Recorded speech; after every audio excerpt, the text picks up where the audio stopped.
There was a time when Nokia didn't just dominate the mobile world, it was the mobile world. From India to Europe to America, Nokia phones were everywhere.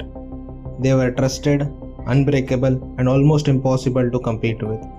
So how did the world's number one phone company lose everything in just few years? This is the real story of Nokia's rise and its unbelievable fall. Nokia began in 1865 as a paper mill in Finland. Yes, paper, not phones.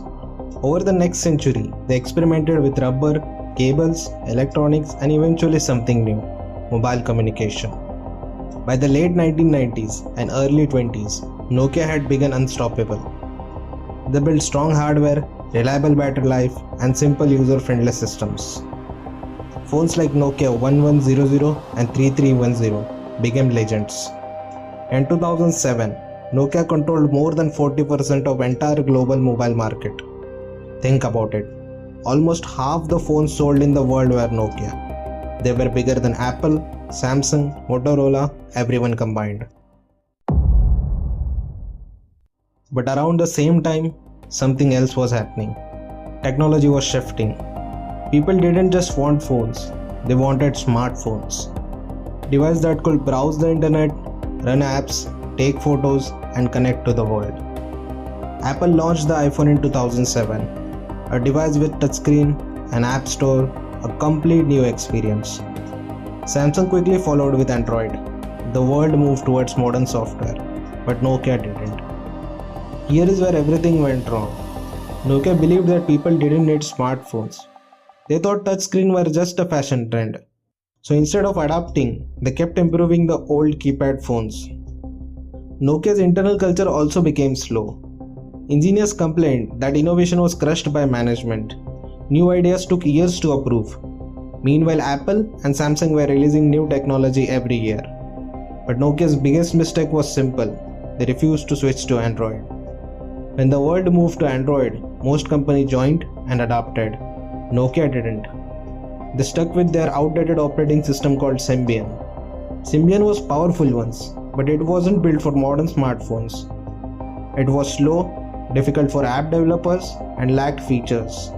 While Apple and Samsung offered beautiful apps and smooth interface, Nokia still felt like the past. By 2010, Nokia could finally see the fall coming. Their sales were dropping, their market share was shrinking, and the world was moving towards a future they hadn't prepared for. Inside Nokia's headquarters, pressure was building. Engineers were begging leadership to shift to Android. Analysts were warning that Symbian wouldn't survive. Customers were demanding something modern. But instead of adapting, Nokia made a decision that shocked the entire tech world. They partnered with Microsoft and entered the market with Windows Mobile. At first, it sounded like a bold strategic move. Two giants joining forces. Two companies trying to compete with Apple and Google. But the reality was different. Windows Mobile had almost no apps. Developers weren't interested in building for a platform with a tiny audience. Users didn't like the interface. It looked different, behaved different, and lacked basic features compared to Android and iOS. And the only company supporting Windows Mobile was Nokia. Meanwhile, Samsung, HTC, Motorola, all using Android with the moving all ahead at full speed. Nokia was now trying to rebuild from zero, while the rest of industry had a 5 years head start. The results were devastating. By 2012, Nokia's global market share had collapsed from 40% to just 3%. In the world of business, that kind of fall is almost unheard of. A company that once dominated the planet was now fighting for survival, and the internal hope was fading. Employees knew the truth. The Microsoft bet wasn't working. The more Nokia pushed Windows Mobile, the more customers moved to Android. It was a race they simply couldn't win. By 2013, Nokia was running out of time, money, and options. A company that once shaped the entire mobile industry now faced an impossible decision. And finally they gave up.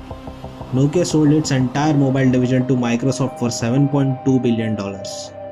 For a brand that once dominated every street, every home, every pocket, this was a heartbreaking moment.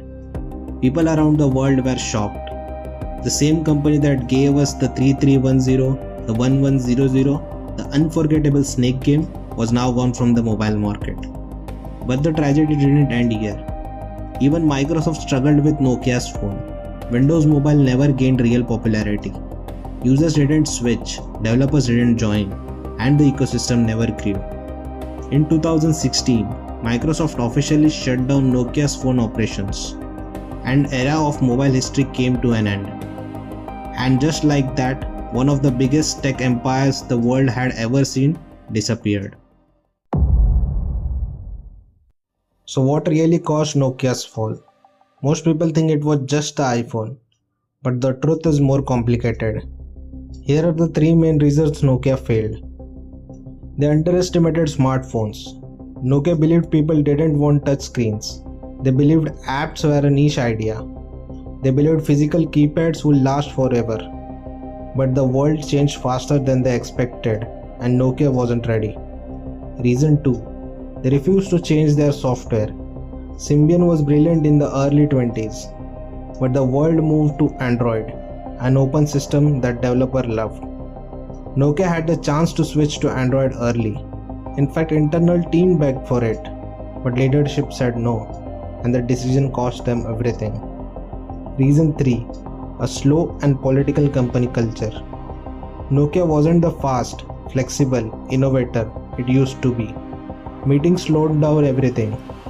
Ideas took months or even years to improve. By the time a decision was made, competitors had already moved ahead. In the business world, size doesn't guarantee survival. Speed does, innovation does, adaptability does. And Nokia simply didn't adapt in time. Some Nokia employees later admitted, "We didn't do anything wrong, we just didn't move fast enough." And sometimes, that's all it takes for a giant to fall. Today Nokia still exists, but not as the company we once knew. They have reinvented themselves in telecom networks, 5G technology and infrastructure. They are still a global player, but not at the world of mobile phones. The fall of Nokia is more than a story about technology. It's a story about leadership, about decision, about how even the most powerful companies can collapse if they ignore the future. Nokia teaches us an important lesson. Success is not permanent, and failure is not sudden. It happens slowly, quietly, one missed decision at a time. If Nokia had adopted earlier, if they have embraced Android, if they have stayed flexible and innovative, the smartphone industry might look very different today. Thank you for watching. If you want more business stories like this, make sure to subscribe. See you in the next video.